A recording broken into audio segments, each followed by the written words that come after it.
नवरात्रि के तीसरे दिन दुर्गा माँ के तीसरे स्वरूप माँ चंद्रघंटा की पूजा की जाती है। चंद्रघंटा की स्तुति है, या देवी सर्वभूतेषु चंद्रघंटा रूपेण संस्थिता, नमस्तस्यै नमस्तस्यै नमस्तस्यै नमो नमः। और तीसरे दिन दुर्गा सप्तशती के चतुर्थ अध्याय का पाठ किया जाता है। चतुर्थ अध्याय में कुल 42 श्लोक हैं। इसमें इंद्रादि देवताओं ने देवी की स्तुति की है और सर्वप्रथम ध्यान किया जाता है। आइए पहले हम ध्यान करते हैं। सिद्धि की इच्छा रखने वाले पुरुष जिनकी सेवा करते हैं, देवता जिन्हें सब ओर से घेरे रहते हैं, उन जया नाम की दुर्गा देवी का ध्यान करें। उनके श्री अंगों की शोभा काले मेघ के समान श्याम है। वे अपने कटाक्षों से शत्रु समूह को भय प्रदान करती हैं। उनके मस्तक पर आबद्ध चंद्रमा की रेखा शोभा पाती है।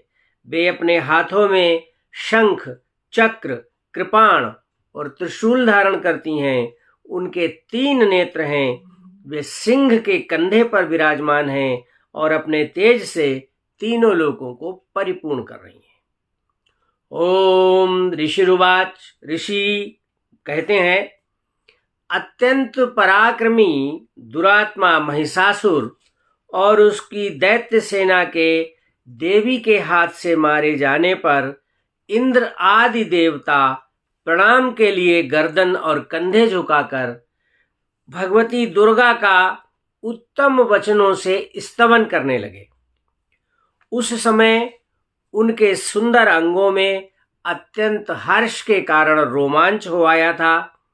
देवता बोले, संपूर्ण देवताओं की शक्ति का समुदाय ही जिनका स्वरूप है तथा जिन देवी ने अपनी शक्ति से संपूर्ण जगत को व्याप्त कर रखा है, समस्त देवताओं और महर्षियों की पूजनीया उन जगदम्बा को हम भक्ति पूर्वक नमस्कार करते हैं।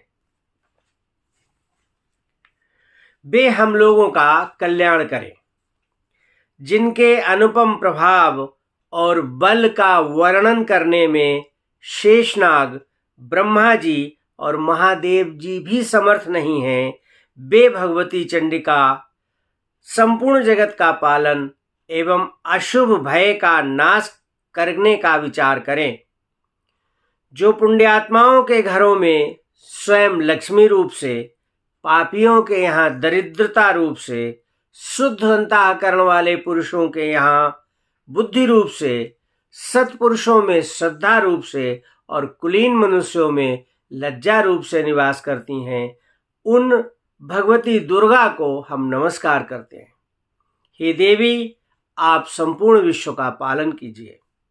देवी, आपके इस अचिंत्य रूप का, असुरों का नाश करने वाले भारी पराक्रम का तथा समस्त देवताओं और दैत्यों के समक्ष युद्ध में प्रकट किए हुए आपके अद्भुत चरित्रों का हम किस प्रकार वर्णन करें। आप संपूर्ण जगत की उत्पत्ति में कारण हैं। आप में सत, रज और तमोगुण, ये तीनों गुण मौजूद हैं, तो भी दोषों के साथ आपका संसर्ग नहीं होता है। भगवान विष्णु और महादेव जी आदि देवता भी आपका पार नहीं पाते हैं। आप ही सबका आश्रय हैं। यह समस्त जगत आपका अंशभूत है, क्योंकि आप सबकी आदिभूत अव्याकृता परा प्रकृति हैं। देवी, संपूर्ण यज्ञों में जिसके उच्चारण से सब देवता तृप्ति लाभ कर प्राप्त करते हैं, वो स्वाहा आप हैं।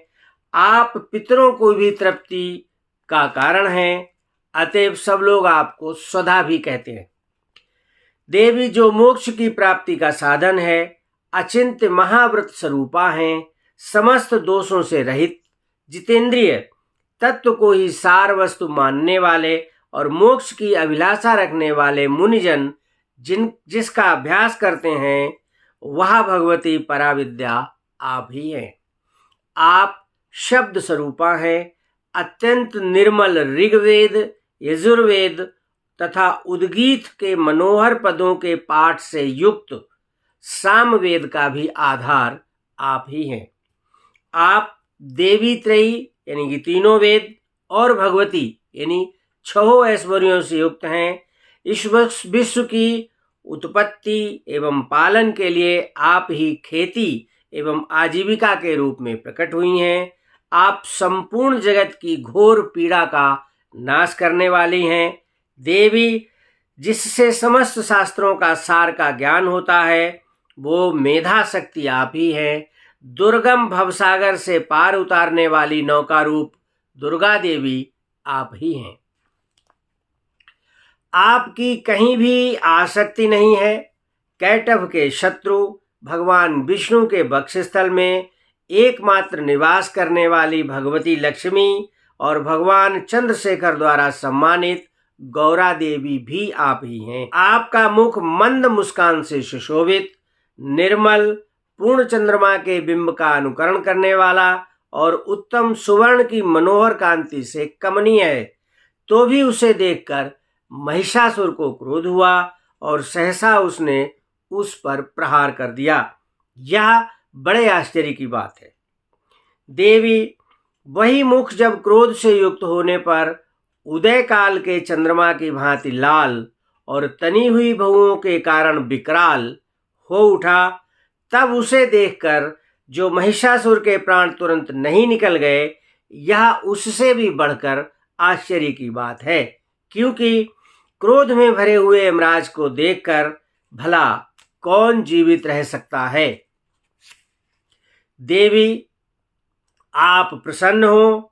परमात्म स्वरूपा आपके प्रसन्न होने पर जगत का अभ्युदय होता है और क्रोध में भर जाने पर आप तत्काल ही कितने कुलों का सर्वनाश कर डालती हैं। यह बात अभी अनुभव में आई है, क्योंकि महिषासुर की यह विशाल सेना क्षण भर में आपके कोप से नष्ट हो गई है। सदा अभ्युदय प्रदान करने वाली आप जिन पर प्रसन्न रहती हैं, वे ही देश में सम्मानित हैं। उन्हीं को धन और यश की प्राप्ति होती है। उन्हीं का धर्म कभी शिथिल नहीं होता और वे ही अपने हृष्टपुष्ट स्त्री, पुत्र और भृत्यों के साथ धन्य माने जाते हैं।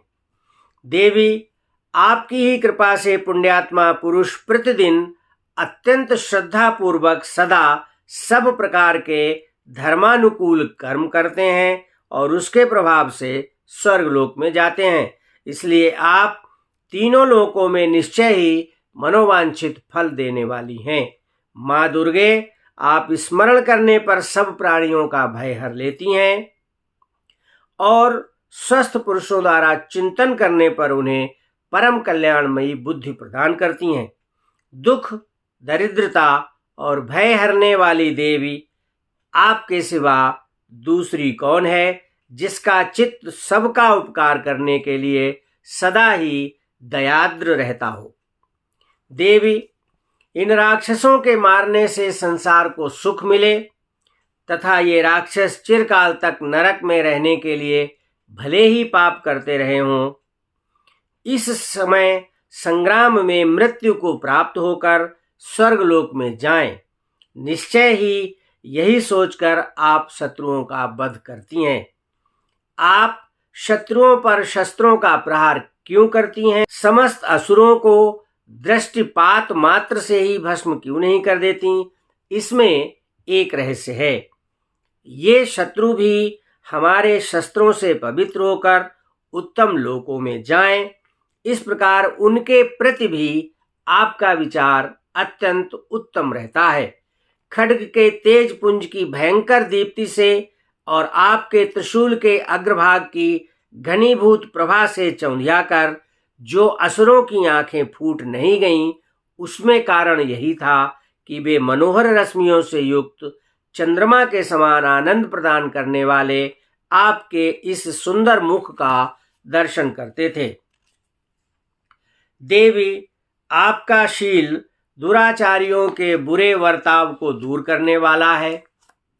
साथ ही यह रूप ऐसा है जो कभी चिंतन में भी नहीं आ सकता और जिसकी कभी दूसरों से तुलना भी नहीं हो सकती, तथा आपका बल और पराक्रम तो अन्य दैत्यों का भी नाश करने वाला है, जो कभी देवताओं के पराक्रम को भी नष्ट कर चुके थे। इस प्रकार आपने शत्रुओं पर भी अपनी दया ही प्रकट की है। वरदायिनी देवी, आपके इस पराक्रम की किसके साथ तुलना हो सकती है, तथा शत्रुओं को भय देने वाला एवं अत्यंत मनोहर ऐसा रूप भी आपके सिवा और कहाँ है। हृदय में कृपा, युद्ध में निष्ठुरता, ये दोनों बातें तीनों लोकों के भीतर केवल आप में ही देखी गई हैं। माता, आपने शत्रुओं का नाश करके इस समस्त त्रिलोकी की रक्षा की है। उन शत्रुओं को भी युद्ध भूमि में मारकर स्वर्ग लोक में पहुंचाया है और उन्मत्त दैत्यों से प्राप्त होने वाले हम लोगों के भय को दूर कर दिया है। आपको हमारा नमस्कार है। देवी, आप शूल से हमारी रक्षा करें। अंबिके, आप खड्ग से हमारी रक्षा करें तथा घंटा की ध्वनि और धनुष की टंकार से भी हम लोगों की रक्षा करें। चंडिके, पूर्व, पश्चिम और दक्षिण दिशा में आप हमारी रक्षा करें तथा ईश्वरी, अपने त्रिशूल को घुमाकर आप उत्तर दिशा में भी हमारी रक्षा करें। तीनों लोकों में आपके जो परम सुंदर एवं अत्यंत भयंकर रूप विचरते हैं, उनके द्वारा भी आप हमारी तथा इस भूलोक की रक्षा करें।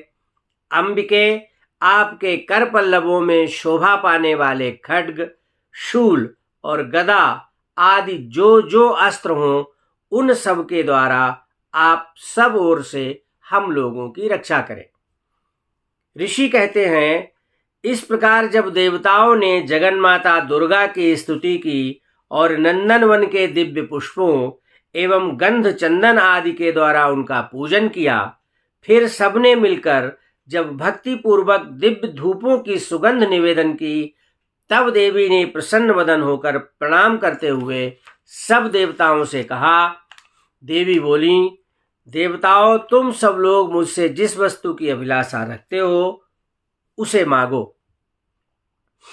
देवता बोले, भगवती ने हमारी सब इच्छा पूर्ण कर दी, अब कुछ भी बाकी नहीं है, क्योंकि हमारा यह शत्रु महिषासुर मारा गया।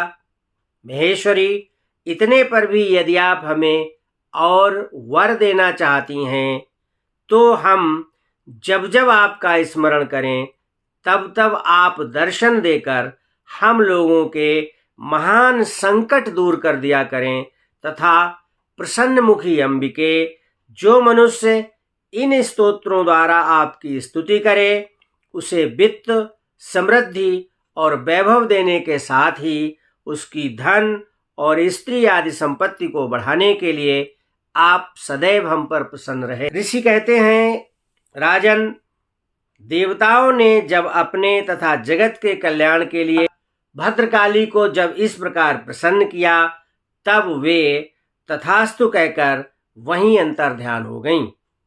भूपाल, इस प्रकार पूर्व काल में तीनों लोकों का हित चाहने वाली देवी जिस प्रकार देवताओं के शरीरों से प्रकट हुई थी, वह सब कथा मैंने कह सुनाई।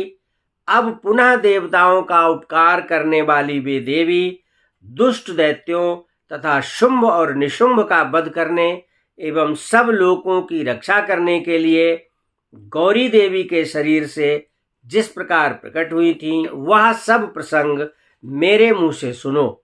मैं उसका तुमसे यथावत वर्णन करूंगा। ओम मार्कंडेय पुराणे सावर्णिके मन्वंतरे देवी महात्म्ये शुक्रादि स्तुतीनाम हरिओम तत्सत। इस प्रकार देवता लोग देवी की स्तुति करके अपने अपने धाम को चले गए। नवरात्रि के चौथे दिन 4 अध्यायों का पाठ किया जाता है। 5, 6, 7 और 8 और कल हम उन सभी अध्यायों की कथा आपको सुनाएंगे। वीडियो देखने के लिए धन्यवाद। मेरा ये वीडियो अगर आपको पसंद आया है तो कृपया शेयर करें, इसे लाइक करें, इस पर कमेंट करें और मेरे YouTube चैनल भक्ति भास्करम को सब्सक्राइब करें। जय माता की।